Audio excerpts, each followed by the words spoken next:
तालुक्यातील सर्वात मोठं गाव, ऐतिहासिक गाव, अमराईसाठी असो, सांस्कृतिक कामासाठी, आणि या गावाचे सर्व अनेक विषयात या गावाचं निंबाचं मोठं नाव आहे.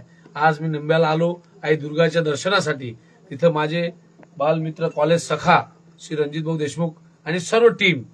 या रणजित भाऊचं हे गुण मला माहित नव्हतं, म्हणून माझ्या कॉलेजचे जे मित्र हे पाहून राहिले सण की बा रणजितरावचं रात्रीचं भजनाचंही आणि त्यात एवढं सुंदर कळवा म्हटलं.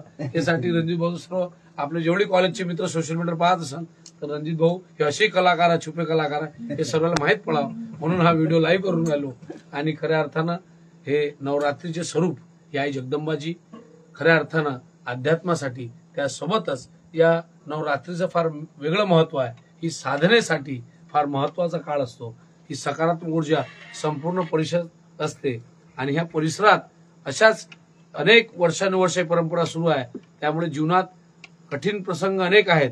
माझे काही सहकारी भेटले ते म्हणे भाऊ यंदा सोयाबीनचा वांदा आहे, पण मन म्हणजे रानडुकरापासून सर्व वाचून पीक तयार करतो तरी पिकाला भाव नाही. पण खऱ्या अर्थानं जे संत परंपरा आहे ते याच्यासाठी आहे.